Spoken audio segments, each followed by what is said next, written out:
soy yo? Una profesora de la universidad. También he sido profe de colegio en otros momentos.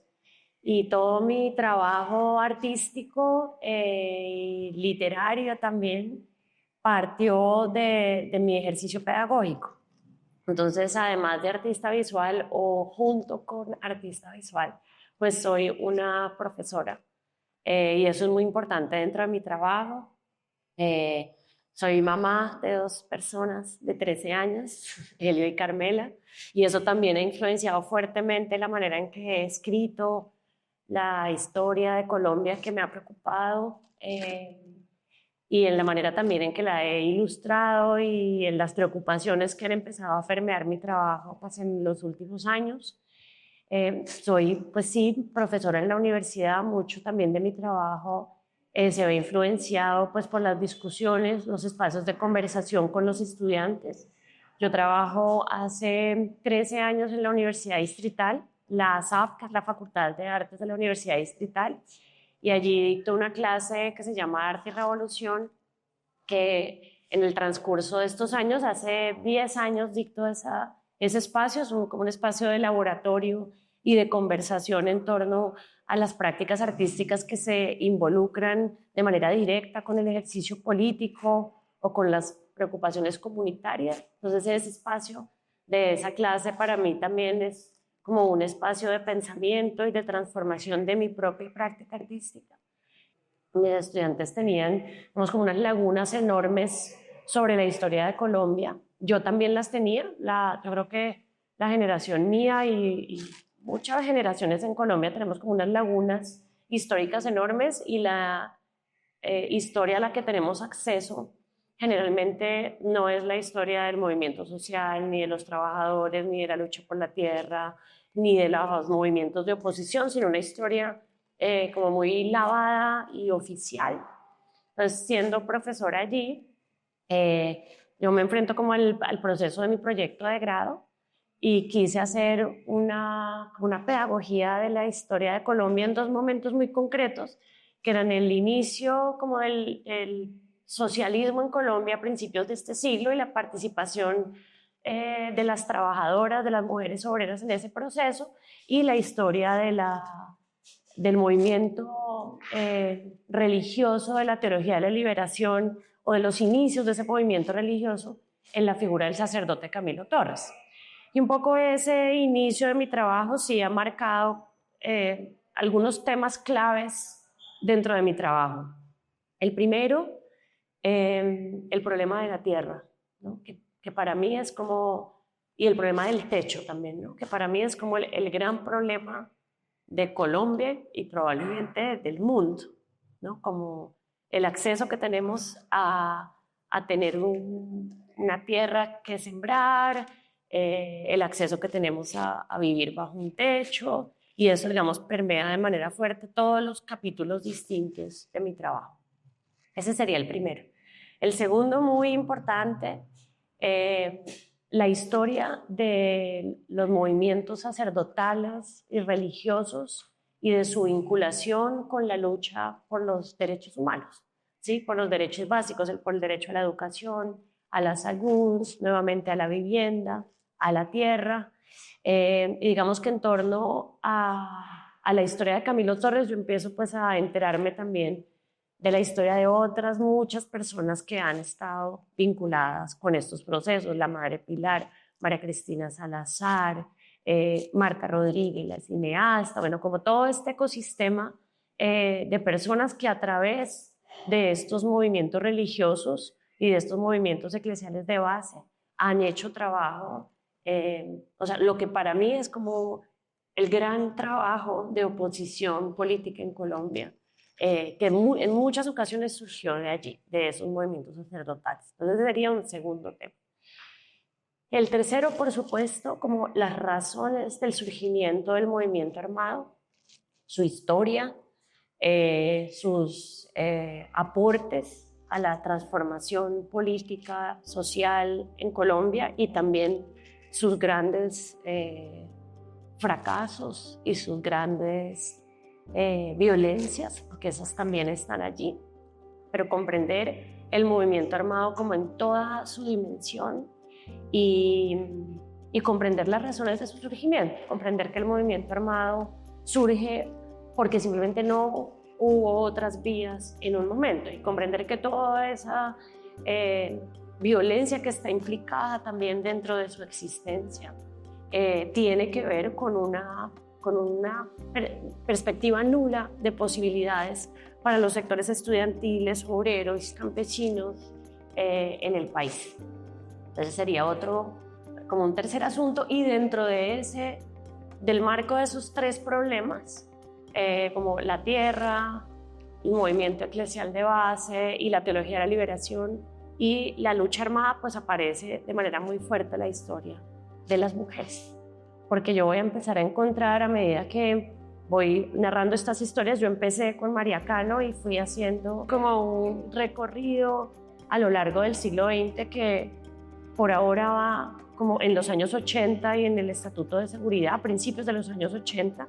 O sea, no he llegado al Palacio de Justicia, no he llegado a la historia de la Unión Patriótica, no he llegado aún digamos, al ingreso de ese otro actor tremendo dentro del conflicto armado nuestro, que es el narcotráfico y el paramilitarismo. Pero digamos que hasta donde voy, lo que yo empiezo a encontrar también son un montón de personajes femeninos y de prácticas de oposición política de las mujeres dentro de estas historias. Entonces ese sería como otro gran tema dentro de mi trabajo.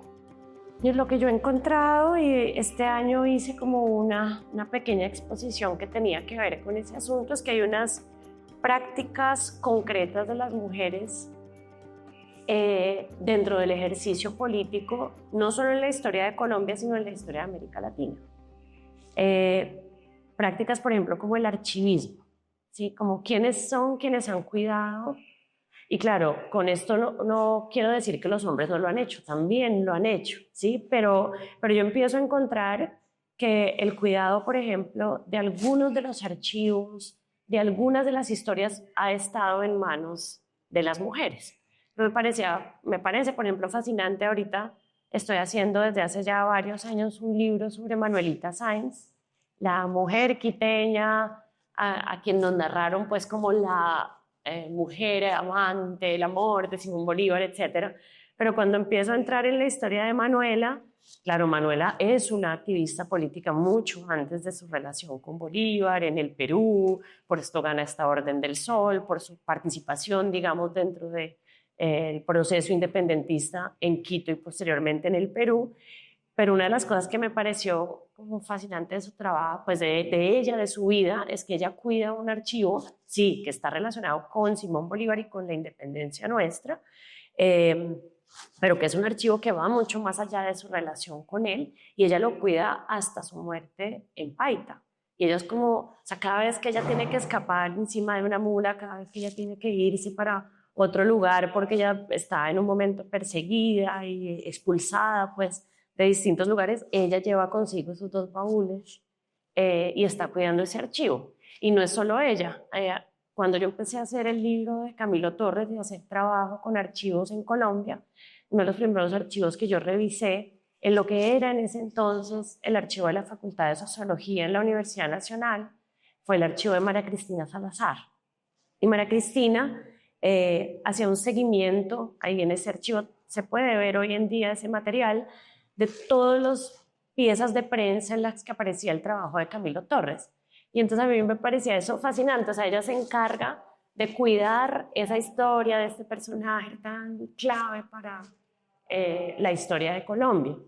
Y sé que parte de lo que es hoy el Museo de la Revolución en La Habana fue todo el material que custodió Celia Sánchez Manduley. Entonces, por ejemplo, ese trabajo con los archivos. Otro asunto que me parece fascinante y que también tiene que ver pues, con la historia de mi familia es todo el trabajo pedagógico de las mujeres, ¿no? Como la Chiqui, por ejemplo, como desde esa formación de ella como normalista, entonces ella hace un trabajo pedagógico con los indígenas, ella hace un trabajo pedagógico en Cartago, que es de donde ella es oriunda, ¿no? Y digamos que todo ese ejercicio pedagógico es el que permite también su militancia. Y si uno mira también cómo inicia el proceso de María Cano, el proceso político de María Cano, ella inicia en un grupo de estudios en la biblioteca departamental, acá en Antioquia, enseñando a leer a los obreros. Y lo que hacen las mujeres en el SINU a principios de siglo también es hacer unos grupos de estudio, entonces la mujer pedagoga. Otro asunto que me parece muy bonito, como de la presencia femenina, es el trabajo con la prensa y con la imprenta, digamos, clandestina, ¿no? Entonces, hace un periódico, Camilo Torres tiene un periódico que se llama Frente Unido y ese Frente Unido va a tener varias versiones. Entonces, después va a tener el padre Germán Guzmán un Frente Unido segunda época y después los sacerdotes de Golconda van a tener un Frente Unido tercera época. Pero las mujeres camilistas, según entiendo yo, y eso es un asunto en el que estaré revisando este año que viene, estas mujeres camilistas con Isabel ahí como una figura muy fuerte, hacen un Frente Unido Femenino Camilista y es un periódico que se imprime un poco hasta cierto punto en la clandestinidad y no, pero que se imprime sí de manera muy autónoma, etcétera, que circula y ellas son las que están como al mando de ese proceso. Y cuando uno mira, por ejemplo, la historia de Carmenza Cardona, ellas empiezan también trabajando con todo este proceso como editorial y de risografía. Entonces yo empiezo como a identificar esos procesos, ¿no? El proceso pedagógico, el proceso editorial, el proceso del archivismo y también, que me parece más importantísimo, el proceso del cuidado. Porque a veces cuando a las mujeres se nos asocia con el cuidado, o en algunas ocasiones he oído yo que se tiende a pensar que es machismo. Ay, ¿por qué no me asocias a mí con algo que no sea el cuidado? Y me parece que parte precisamente de la posición feminista o la mía, pues tiene que ver con valorar enormemente ese trabajo del cuidado. Entonces las mujeres que cocinan, las mujeres que hacen las ollas, las mujeres que entierran los huertos, ¿sí? Las mujeres que cuidan a los heridos. Entonces por eso también enfatizo siempre mucho como mi amazgo de casa, porque me parece que es importantísimo como reconocer dentro de nuestra historia no solo nuestros grandes aportes intelectuales, etcétera, sino el gran, enorme valor que tiene el trabajo del cuidado. Y el archivismo, la pedagogía también hacen parte de ese trabajo del cuidado. Pues como que me parece muy importante como recordar que ese 25 de noviembre se nombra por las hermanas Mirabal y por su asesinato.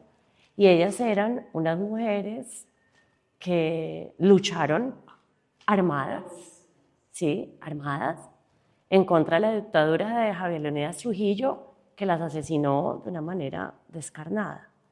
Y entonces me parece súper importante siempre, ellas lucharon con sus parejas. Este grupo armado que ellos organizan en un momento ya en el que la violación a los derechos humanos de parte de Trujillo es enorme, es un grupo de hombres y mujeres, ¿sí? Y las hijas de ellas me han enfatizado mucho a mí como su preocupación porque la historia de ellas se lea como violencia solo contra la mujer y no como un grito de violencia política, ¿sí? Entonces a mí me parece siempre importante mencionar eso. O sea, la lucha de las hermanas Mirabal era una lucha política y su asesinato fue un asesinato de carácter político. Y la violencia contra la mujer del 25N es importantísimo leerla también desde allí, ¿sí? Y entenderla desde allí y entender que ellas fueron asesinadas no como un crimen pasional como aparece un poco en esa película de Hollywood, sino por su trabajo político, ¿sí? Y muchas veces los crímenes sexuales o lo que se interpreta como un crimen sexual tiene que ver con un ejercicio político. Y es importantísimo ser súper críticos en torno a eso. O sea, matan a una lideresa social o a un líder social y lo que interpreta la prensa es que es un crimen relacionado con asuntos sexuales y no, son crímenes políticos. Y es importantísimo tener eso como muy claro en la mente en relación con el 25N y con la figura de ellas, ¿sí? Eso por un lado.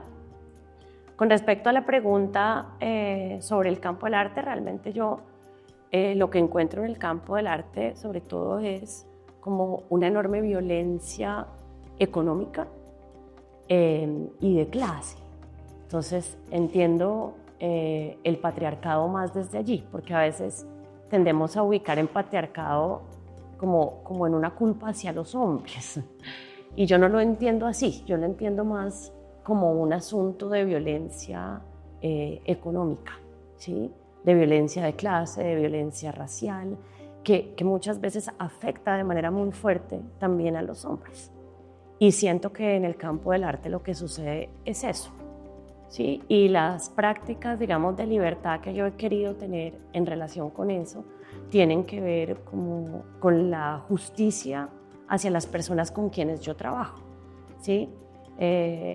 Hacia la manera en que se pagan esas personas, hacia la manera en que se trata a estas personas, hacia la manera en que se construye, digamos, como un espacio de trabajo digno para todos. Ese es como mi gran gesto y mi gran pelea, porque ha sido una gran pelea con algunas instituciones y con algunas personas también, digamos, en el campo de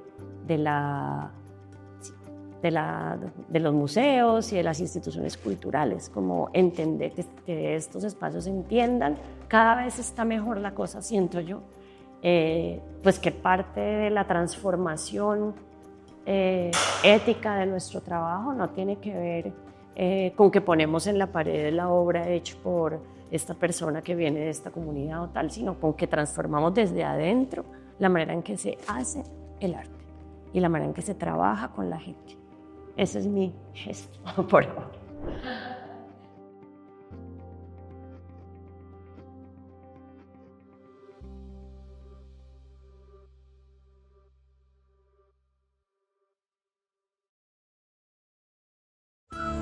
La diferencia está en confiar.